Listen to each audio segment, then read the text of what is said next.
Okay, it looks like we're starting.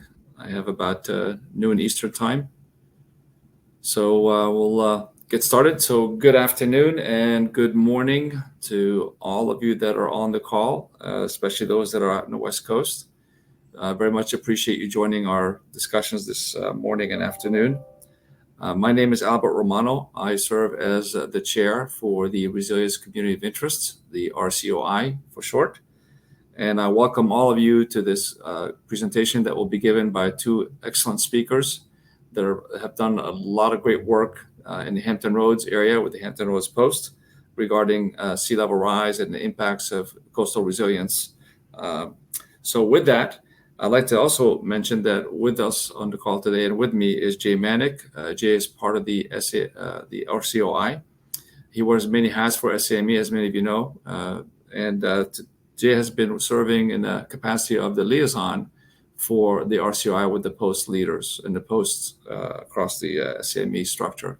So if any of the post members are on today and you would like to reach out to us and speak with us after this presentation, please reach out to Jay and or myself.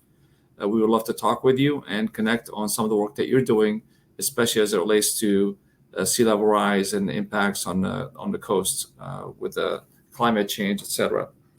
With that in mind, just wanted to mention that the presentation today is also part of an ongoing series that we have started with the industry government engagement related to that topic. We plan to have more discussions on this going forward, working with the posts. Our intent is to work from the bottom up, so to speak, to help the posts with their efforts when it comes to this topic, and at the national level as well as the RCOI level. So we encourage that collaboration and discussion between us to do so. And part of that is we will also discuss at the JETSI conference next week. I hope many of you are going to be there. The RCOI has a meeting planned on Tuesday the 10th.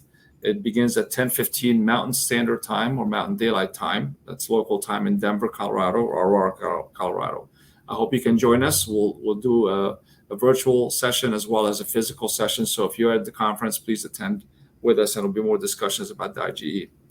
So with that, I will go ahead and introduce our speakers for today. We have John Crosson. John serves as the chairman of the Resilience and Sustainability Committee with the Hampton Roads Post. He's also been involved in a lot of the resilience work that we're going to be talking about here today. He's got 22 years of experience working with local, state, federal, and international installations, environmental and otherwise remediation work, both military and civilian. John has a very highly educated person that he is. He's got several degrees in American history, government, public administration, environmental policy, and management. He's also a JD in environmental law from Syracuse University, has a BS in environmental engineering as well from ODU, Old Dominion University. So John does not lack academic excellence in terms of his career. He also has served as the NAVFAC Environmental and BRAC Program Manager and Army BRAC Program Manager as well for an environmental coordinator for BRAC. He also has his own firm that he operated since 2012. He's got a lot of experience working with environmental and installation management programs, both from the public and private partnership perspective. And he's taught many courses and seminars and classes nationwide on the topic. He's also LEED accredited and a facility management professional and has extensive military construction facility management experience. And for the last 10 years or so, John has been involved in a lot of the coastal remediation, flood mitigation work across the Atlantic coast and the Gulf Coast from New Jersey all the way down to the Texas coast. So, John, welcome, and thank you for being part of the leadership and discussion today. In addition to John is Carol Considine, and Carol is a professor in engineering technology, and she's the director of applied projects at the Institute for Coastal Adaptation and Resilience at ODU. She received a BS in civil engineering from Virginia Tech and also has a master's in civil engineering from University of California, Berkeley. Prior to joining ODU, Carol has 15 years of industrial experience in the construction industry. She's co-authored over 35 papers in journals and conferences and proceedings, focusing on applied research and engineering education. She's been actively involved in applied research and has been a PI and co-PI on funded competitive grants exceeding $2 million. So that's quite an accomplishment there.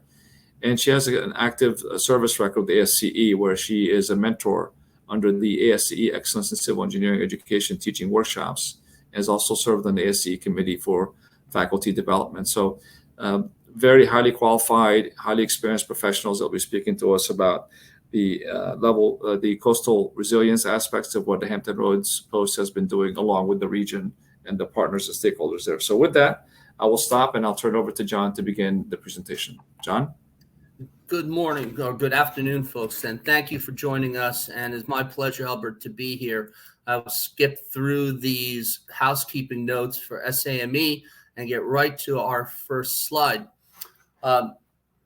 When Albert first approached me with this notion of building a nationwide SAME headquarters or SAME national community of interest for resilience and sustainability, I was very intrigued.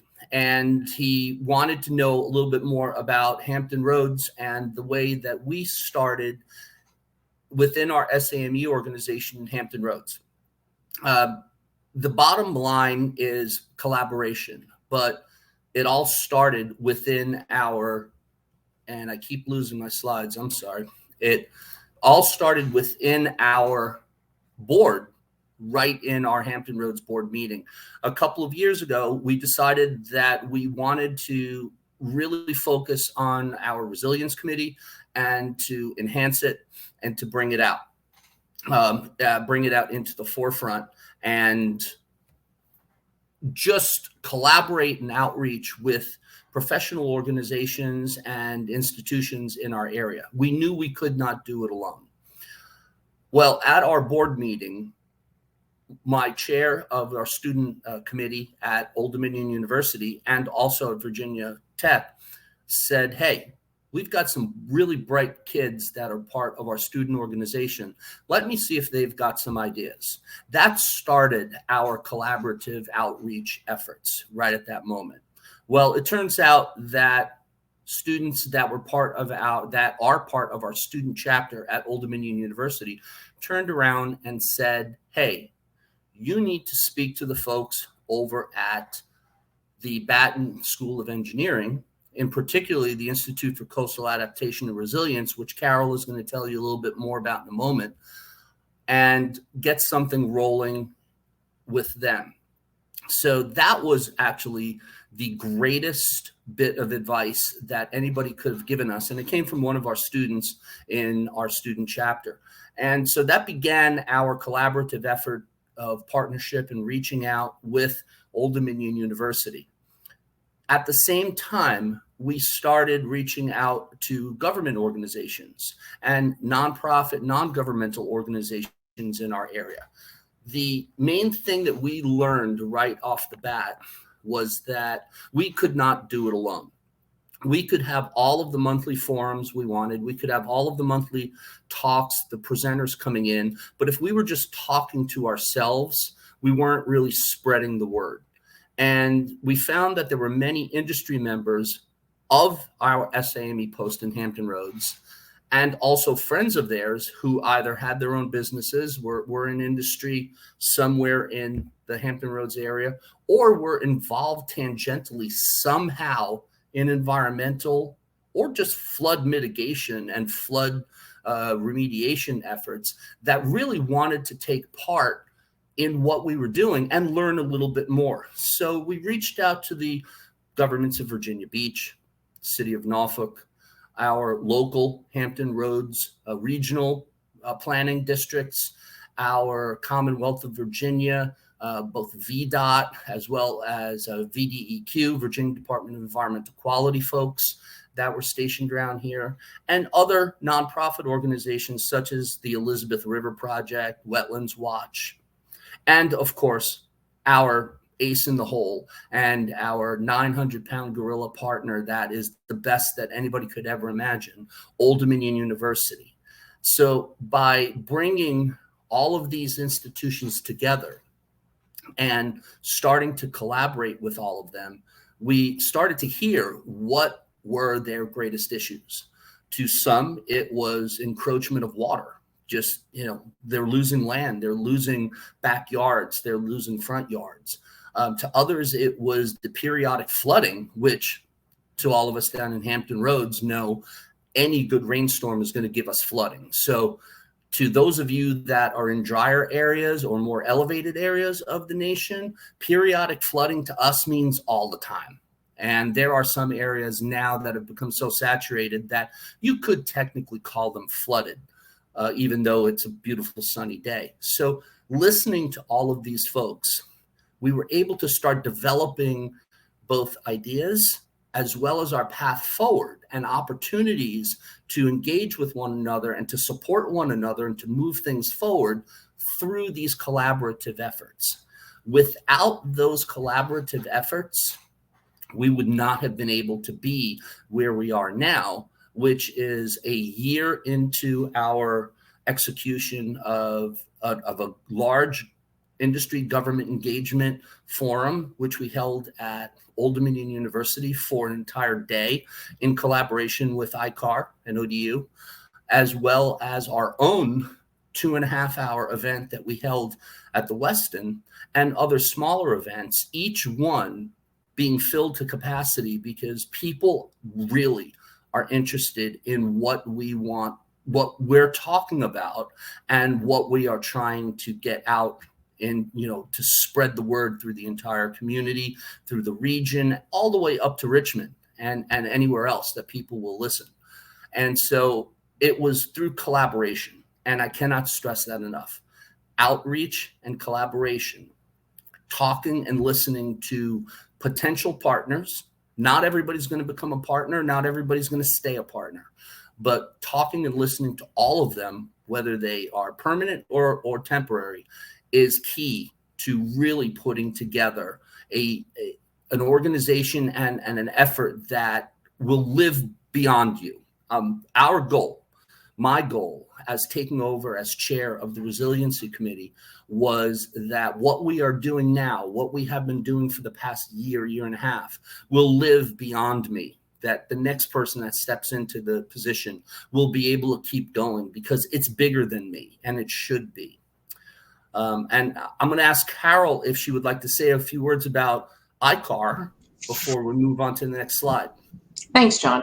So Old Dominion University started their initiatives in sea level rise in 2010 and just encouraged interested faculty to get involved. And I've been involved in this since then. ICAR was developed and launched in 2018 and is a National Center for Science and Practice of coastal resilience. And it's really about leveraging ODU's faculty disciplinary depth as well as their interdisciplinary breadth. So we are trying to lead in both research, education, and community partnerships to develop practical solutions to challenges faced by coastal communities. And I really reiterate what John said is, none of us can do this alone, right? We can't rely on the federal government to do it. We can't rely on the state governments to do it, or the local governments. For adaptation and resilience to be successful, everyone has to participate. And so in 2014, ODU sponsored a intergovernmental pilot project focused on sea level rise, which again took this kind of whole of government, whole of community approach. But one of the things that has been maybe missing, or we don't have as much involvement as we should, is industry involvement. So I think it is really important to use these professional organizations to pull industry into the discussion to help them adopt some of these adaptation and resilience strategies. So thank you, John. You're welcome. Thanks, Carol. Okay, so we talked about collaboration and we discussed but how important this is. And so both of us together, SAME and ICAR, what we decided to do in Hampton Roads was develop a multi-pronged approach. So we have education and research collaborations. And what does that mean? Well, we have some workshops, we have some seminars, we have some work groups that get together. There are various organizations in our area, as well as anybody on this call can probably Google a non-governmental organization, a regional quasi or governmental organization, a university, educational type of organization, or a research facility that is doing work on this subject. This is not something that is just Hampton Roads centric. Everyone along the East Coast, unless you are in elevated areas, is dealing with coastal erosions, is dealing with more storm surge. And so we decided, let's reach out to the experts. Let's reach out to the ones that are studying these types of things and the folks that are doing the research in them and teaching it on a day-to-day basis, such as Old Dominion University is doing. Again, this idea was not something that we just woke up and said, hey, this is a great idea. This also came from our student chapter and said, we did some work through ICAR with this organization, which happens to be the Adaptive Urban Design and Redesign, which is a collaborative effort between ODU and Hampton University. So collaboration is also working on the university level. We merely tapped into that. And so the workshops, the educational workshops, and the sharing of knowledge, the sharing of lessons learned really was a large portion of why we've been able to successfully, and to the benefit of many of the people that have come, their words, they've said, this was great. I really learned a lot. I'm joining this workshop. I'm going to continue with these folks. Those workshops were the kickoff point. The workshops led to presentations and meetings, which we had. As I mentioned earlier, the industry government engagement that we did in collaboration with ICAR, as well as a IGE that we did with the Port of Virginia, where while a large portion of their discussion was about engineering and redevelopment, which is going on at the ports of Virginia, they also talked very heavily about climate adaptation, about coastal adaptation, because all of our ports are directly on the water. They are directly affected by sea rise. And they spoke about what they're doing and what they are trying to reach out to local neighbors to do to enhance the sustainability of the ports of Virginia. We all hear about the supply chain shortages. We all hear in the news about ships being stuck out at sea at various ports, LA, Savannah, you name it. The ports of Virginia have not had that problem. However, a problem which the ports of Virginia could have, and this is a perfect example of bringing industry in, but also a warning about how we have to tie to our neighbors. The problem with the ports of Virginia is we are very low level. We do not have an upland to move them to. You can't move them to Williamsburg. You certainly can't move them up to Richmond. You can't go up to Chesapeake Bay. There's not a lot of places there that will accept terminals the size of the Port of Norfolk or Port of Portsmouth. So they need to start doing stuff planning. They are doing an excellent job. They are a great example of a great industry partner. Their next door neighbor, Naval Station Norfolk, has done studies which shows that by 2030, 70% of Naval Station Norfolk in a major event would be underwater. Well, that water would not just sit there. It would pour onto their neighbor, the Port of Virginia. And so they are doing outreach and collaborative efforts with them, with the city of Norfolk for Hampton Boulevard, which is right outside their gates, as well as multiple other neighbors, to bring together groups to start talking and start planning. These presentation meetings and events are key to that. They educate the folks. They start to get the initiatives going. They start to get the creative juices flowing. We do inter-post collaborations with our Middle Peninsula Post, which is stationed up at Langley, another location that, although federal, still very, very vulnerable to sea level rise, to water encroachment, and things of that nature. And then the last thing we do is seminars. They're not as large as our industry. They don't have to be as large as our industry government engagements, but they are great outreach opportunities to the various colleges in our area through our student posts, also to NGOs and to research facilities. VIMS, the Virginia Institute of Marine Science, is key to helping us with understanding research that's going on, with ideas about new research, about ways people can tap into other organizations, and to what's going on with the regional governments. They're just a key example of a local educational institution that takes part in events and does research seminars that educate the public and educate industry and work with us. And so through all of these steps, we've developed this network that we can reach out to. If Carol and I wanted to put together an event that, say a month from now, we had an emergency event, which thankfully those don't happen.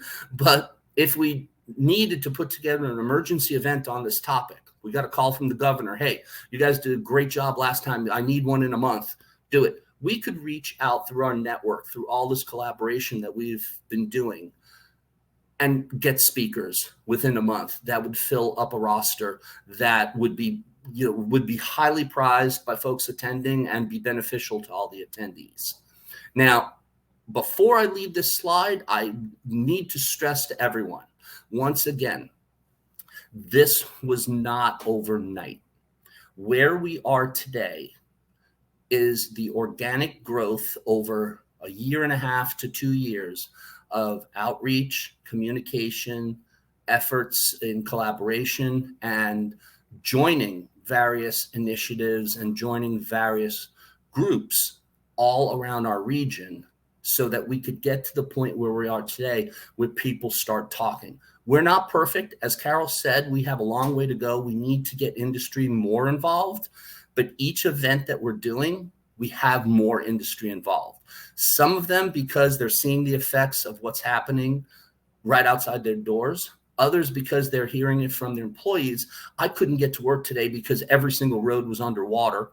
Or they're having supply chain issues because even Norfolk Southern, our great railroad in Virginia, in the Commonwealth of Virginia, and most of the mid-Atlantic to the Great Lakes area, has issues with bridges and causeways that are collapsing, and mitigation needs to be done because the shorelines are being eroded and their tracks are being threatened to collapse into the water.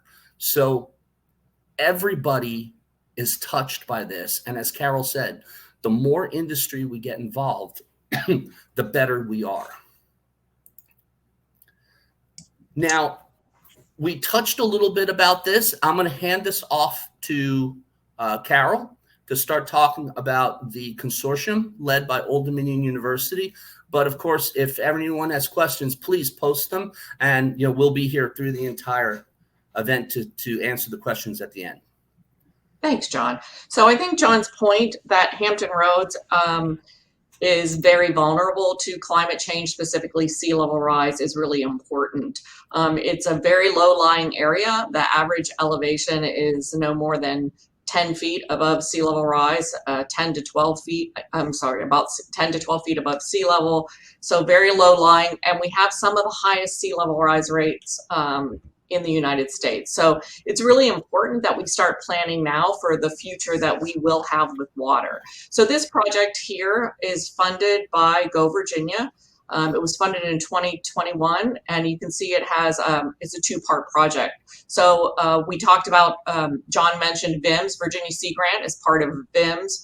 RISE is an entrepreneurship and accelerator organization, and they are working with the Middle Peninsula Public Access Authority to take a very successful entrepreneur accelerator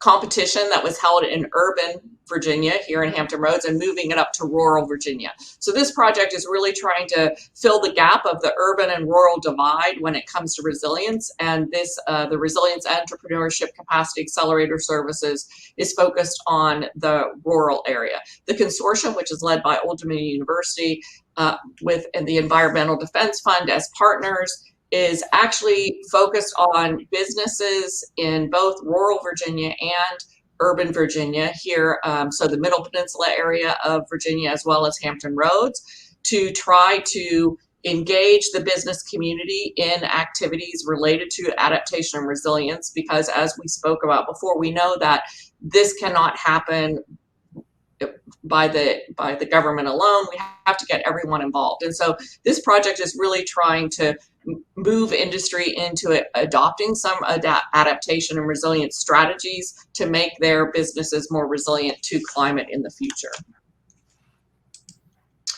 So our consortium goals are listed here. We're really interested in understanding the needs of local businesses so that we can address those needs and develop best local practices that they can initiate. The consortium is offering education sessions on the economic impacts of both a hurricane hitting the Hampton Roads area as well as sea level rise itself in the time spans of 2040, 2060, and 2080. We've developed these working groups that you'll see in a few minutes that are all focused on different areas. But we're really focused on trying to grow this, what we're calling the water technology sector, or what we're calling the coastal resilience and adaptation sector. We look to Louisiana because we see that they've done such a great job with their restoration and protection economy, and look for ways to catalyze growth in this resilience and adaptation sector here in the Hampton Roads region. John, you wanted to talk about the SME goals, SAFE. Yes, I'll quickly just touch on our goals. And remember, as I've been saying, our goals are very much in line with both ICAR and consortium, as well as all of our regional partners. But we started out with some very simple goals, is to engage our post members all around our region, get them to not only start understanding what resilience and sustainability mean, but also to start communicating via these collaborations with one another and with industry outside of our post, what resilience and sustainability means to them and to others to find out. We wanted to provide opportunities for folks to get involved, either through our own initiatives, but also in our regional resilience and sustainability events and organizations that are operating in our area. And we're very, very lucky that we have such a large group and such a large amount of non-governmental organizations that are involved in these issues. But as Carol said, water, flooding, it's a big deal in Hampton Roads. And so we're both cursed and lucky. Cursed that this is a problem we have to face. Lucky that we have such a large amount of organizations ready to step up and do it.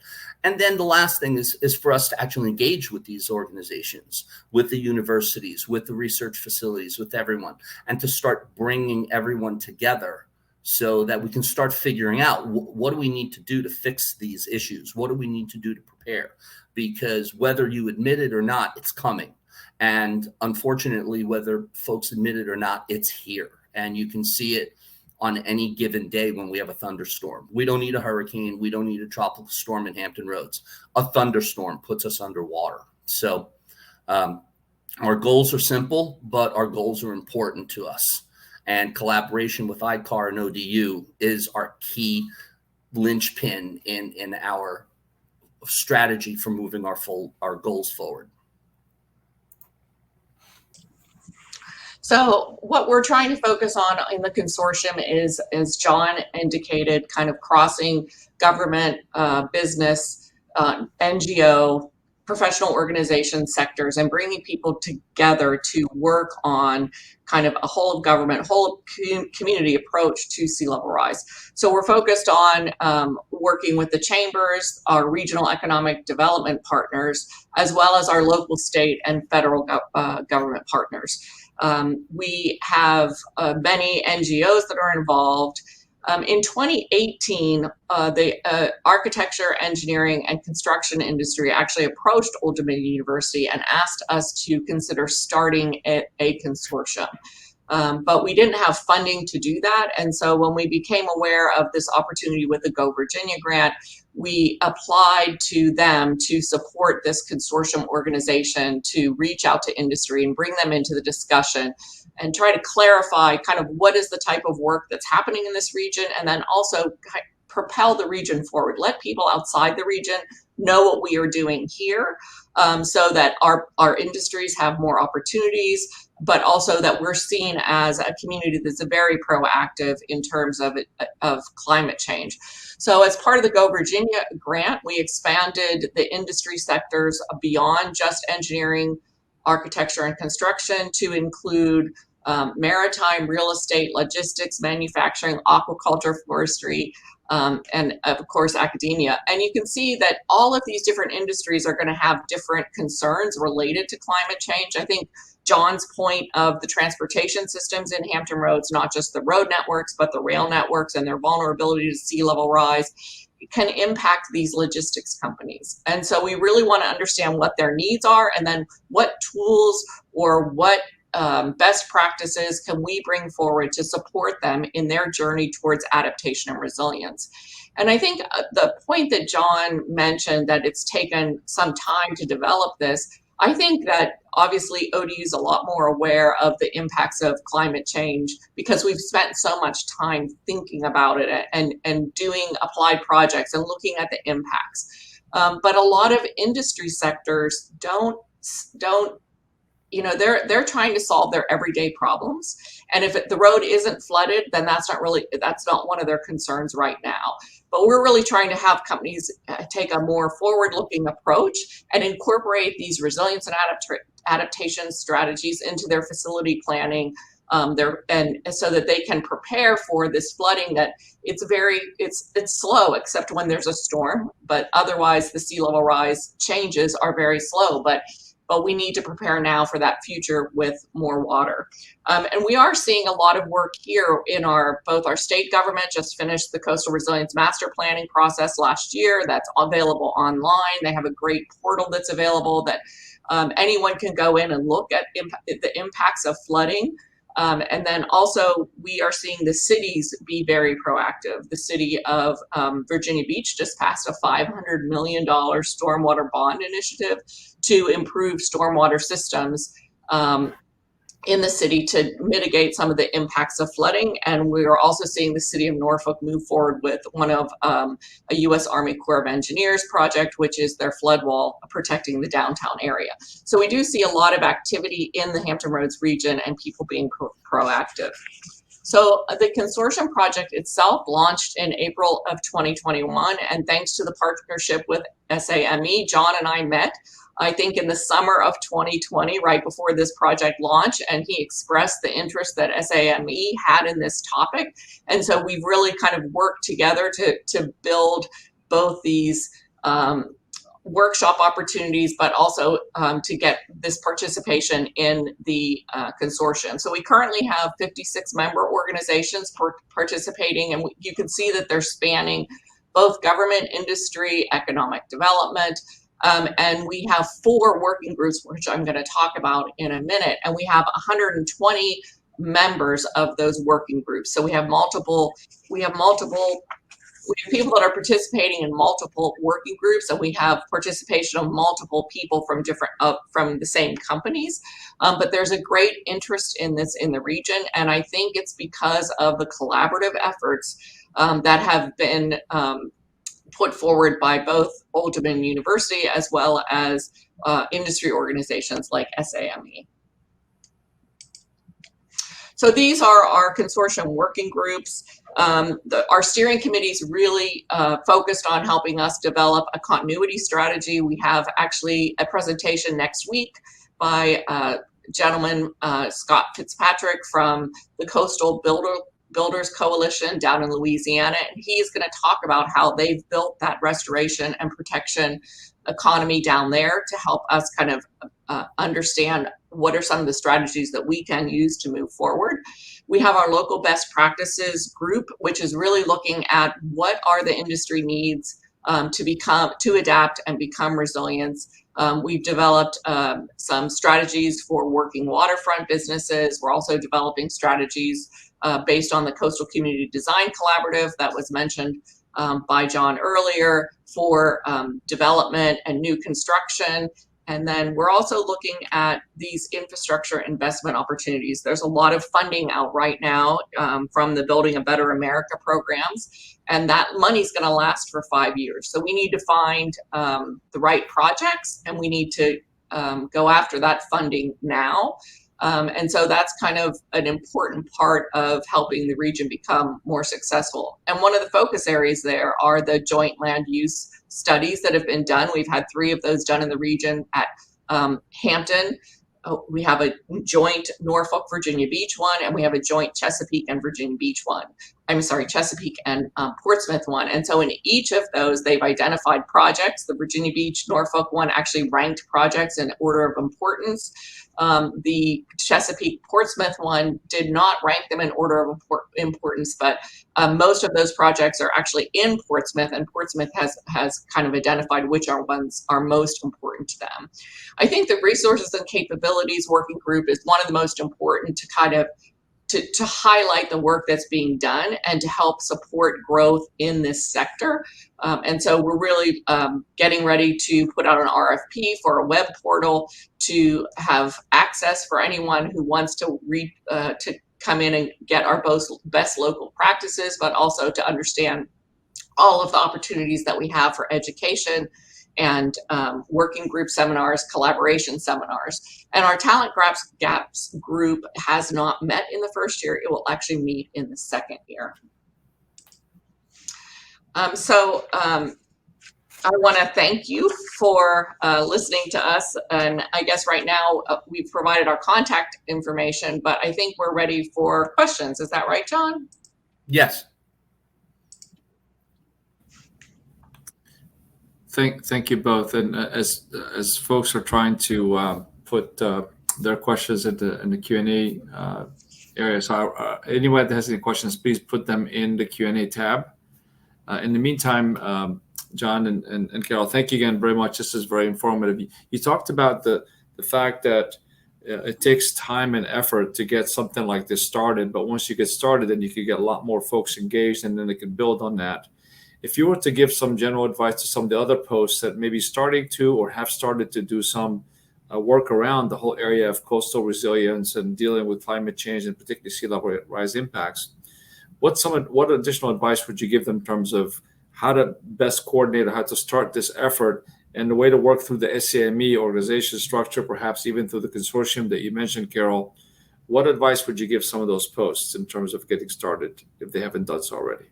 I think my first piece of advice would be to reach out to the local universities in your area, because it is very likely that there are professors working in this area, and it's probably not just in the engineering college. Here at Old Dominion University, we have participation of faculty across all the colleges, and actually they are doing some cutting edge research just in things like outreach and engagement.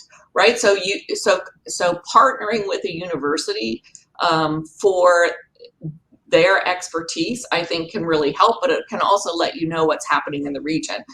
Old Dominion University partnered with the City of Virginia Beach for their first NOAA grant to develop a resilience plan or a sea level WISE plan. That's what they call it, not sea level rise, but sea level WISE plan for the City of Virginia Beach. So I think tapping into what is happening at the university, what is the expertise there, and then how can you build together collaborative opportunities around that. Mm-hmm.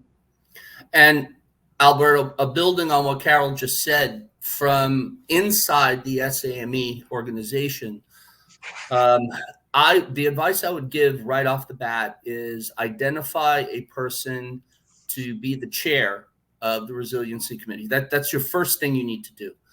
Make sure that that person is invested in this topic. That this is not one of the chairs that you could just do on the side. I mean, maybe it's because I'm much more involved in the industry and in the mitigations and the remediations that are going on, but this is one of those chairs. It's like STEM, K through 12 STEM. You need someone who is interested in this topic and in the issues, who is invested in really building a great SAME chair, a board, committee, whatever you want to call it.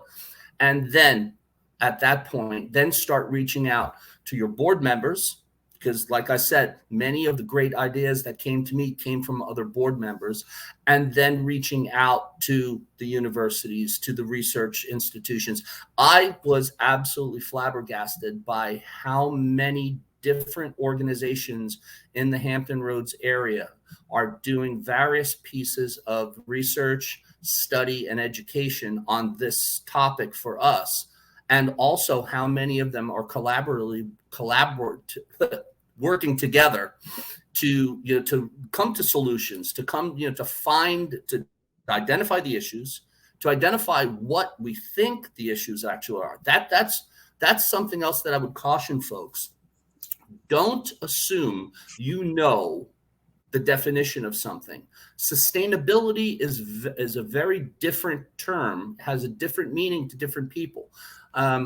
Carol mentioned the JLUS, the Joint Land Use Studies. Well, when we did joint land use studies for Sam Houston in San Antonio for their outlying field, sustainability there meant the ability to sustain use of that range for training for the Army indefinitely.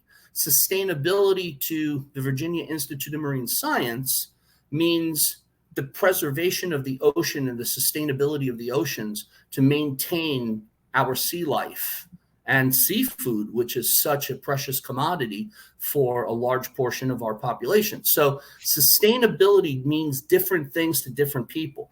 Resilience means different things to different people in different locations.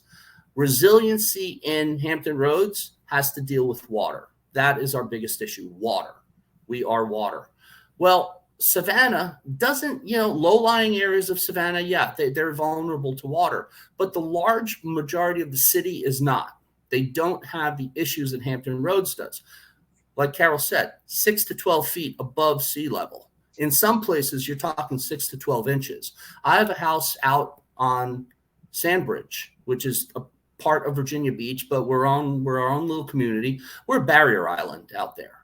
I have 6 to 12 inches of land above sea level. Water is a huge issue to us out there. I am looking at probably in 10 to 15 years, not being able to get out to that house without using my boat. So, there's different meanings, there's different definitions, there's different intent in different areas. And the greatest advice I can give is, after identifying someone to be the chair, someone that is interested, someone willing to take the reins, to reach out and start finding out what are the issues in your area, and then reach out to all the folks, whether it be academia, whether it be industry, whether it be an NGO, government, whatever it is, reach out to them and start talking to them about what is it that we need to be prepared for? What is it that we need to be worried about? Thank you both very much. And that's excellent advice. And to pick up on that point, John, I see the iteration of that is when we look at how SME as a whole, the structure of SME could be a resource also to the post. You can look at the technical COIs as a resource as well, because that we reach a little bit broader perspective, if you will, across the entire organization. And also the leadership of the different federal agencies that are partners with SAME.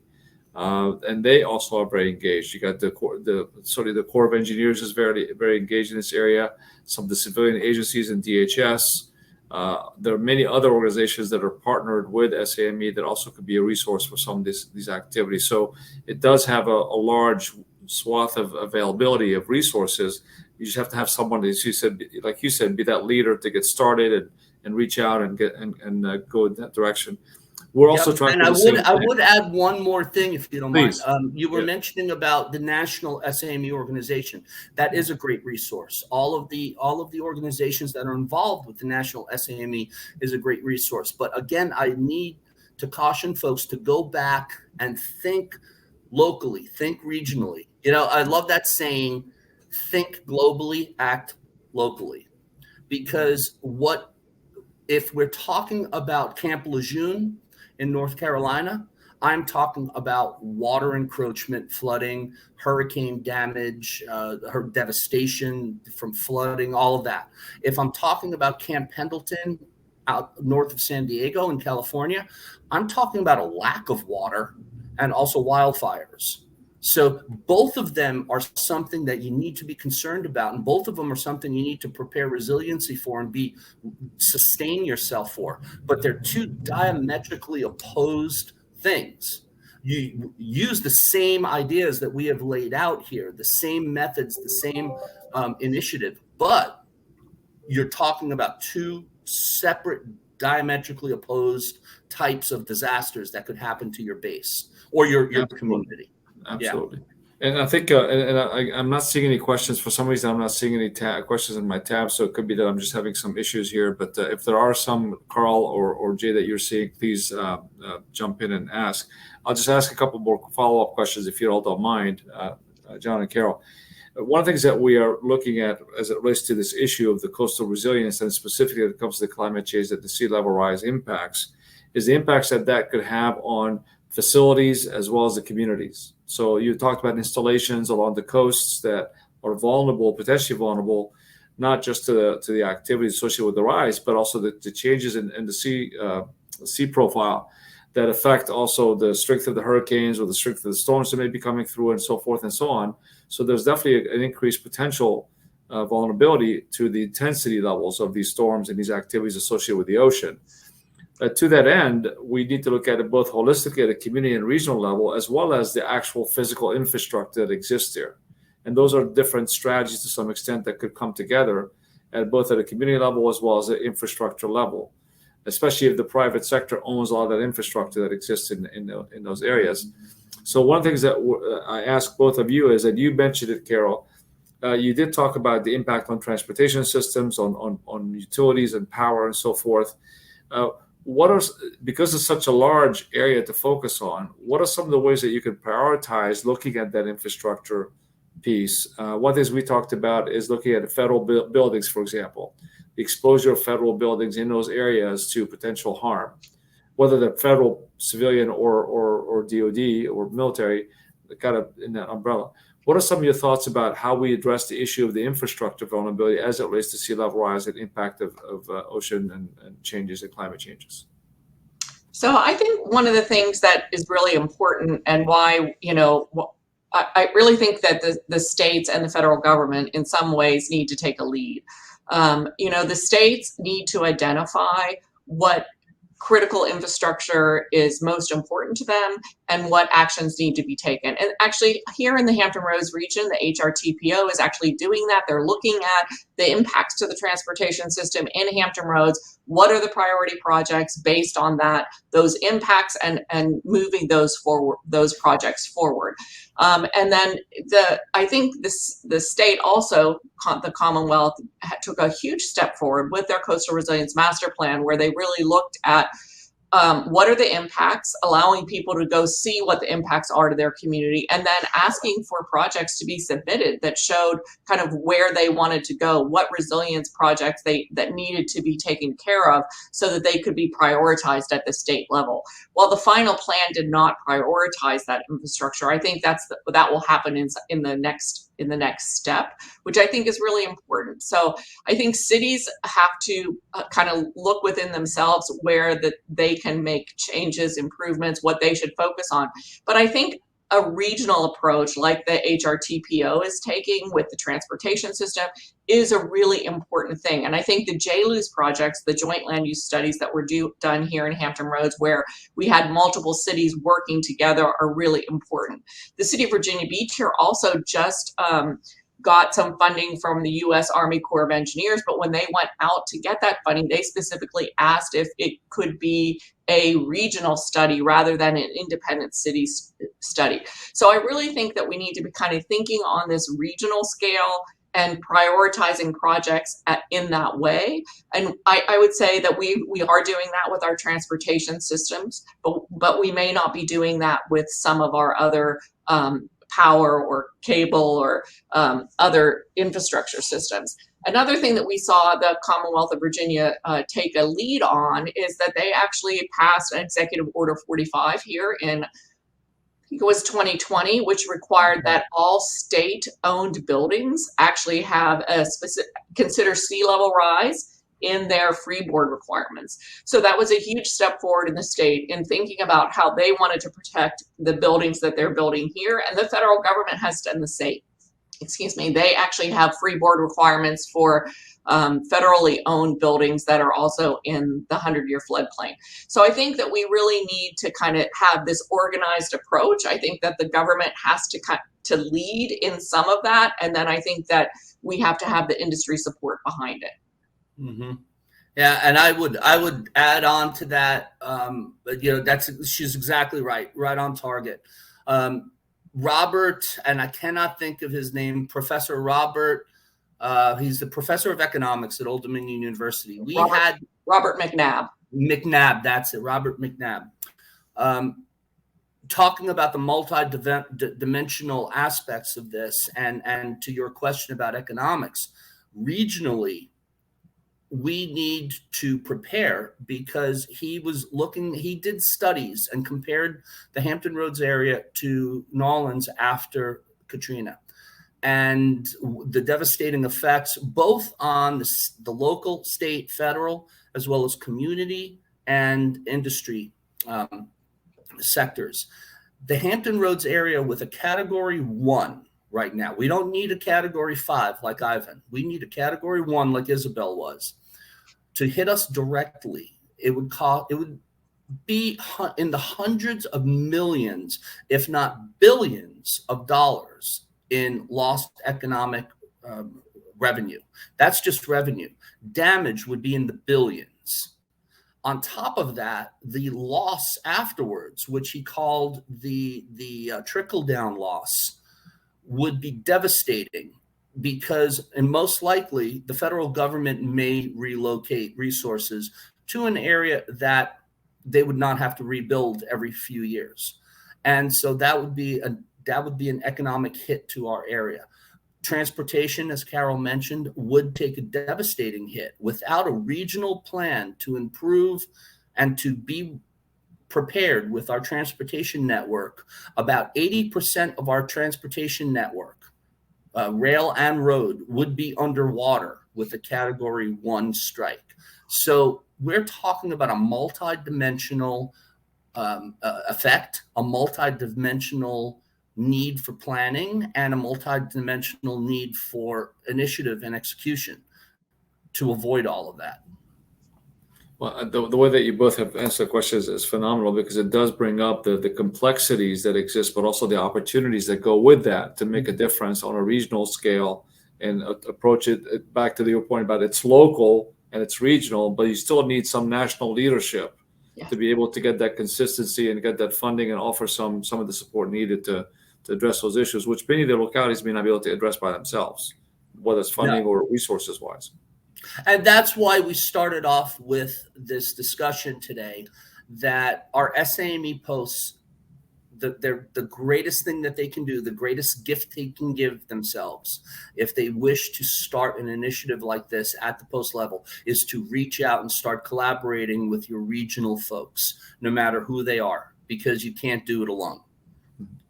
Absolutely. And to that point, as we get close to the finishing up the discussions here, you both are extremely busy. You've done incredible work. You have a lot more that you're working on. What's your advice in terms of how does someone who's interested to reach out to you and perhaps get some pointers or have some conversations for you? What's the best way to connect with you, and recognizing again that this is not your full-time job, but what's the best way for others to reach out to you and get some more information? So I would be glad to take any emails on the subject.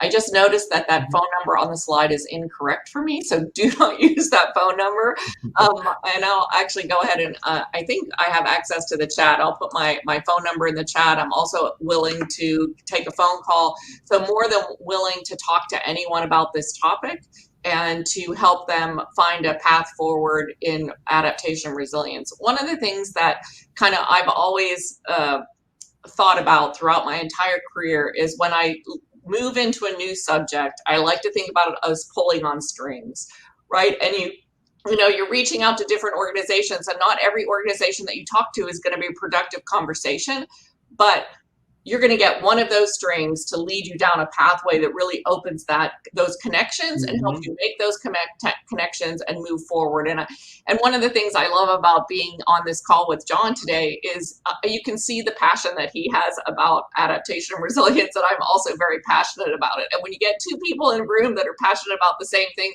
you can really make a lot of things happen. But I'll put my phone number in the chat. You're more than welcome to call me or send me an email. And my contact information is on the slide. Anybody, please feel free to email me. That's most likely the best way to get a hold of me. And I'll follow up with phone calls and stuff afterwards. But initially email, because between family and my projects, I don't know where I'll be. But I always have my email. So I may not be able to answer the phone, but I'll see the email when I sit down. And then, you know, I'd love to collaborate with folks and, you know, give them some advice and some help. And maybe, you know, they might just need a push in the right direction or connection with someone. I'm always willing to connect folks. You know, our network is wide and large, and I'd love to share it. And on behalf of the RCOI, on behalf of SME National, on behalf of the Post, thank you so much for making yourselves available and for sharing the incredible work that you guys have been doing down in the Hampton Roads region. I do think that there's a lot more to come, and we are going to collaborate together and hopefully be able to help others that are interested in something like this to get going with it.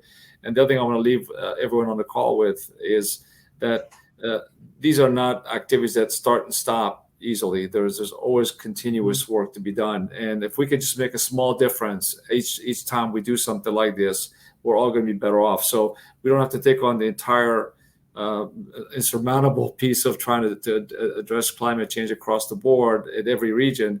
But if SAME and the universities, as well as the industry and government, can work together to address one topic at a time and address it in a way that's productive, I think we're going to make some good headway. And that's really what our intent is with this effort and this sharing of the information. So again, on behalf of the entire organization, thank you both very much. Excellent presentation, and look forward to working with you some more to further this effort with other posts as well. So thank you, everyone. Have a great rest of the day, and appreciate it again, Carol and John. Have a good day, everyone. Bye, everyone. Thank you, Thanks. SME National as well. Thank you, everyone. You're welcome. Bye-bye.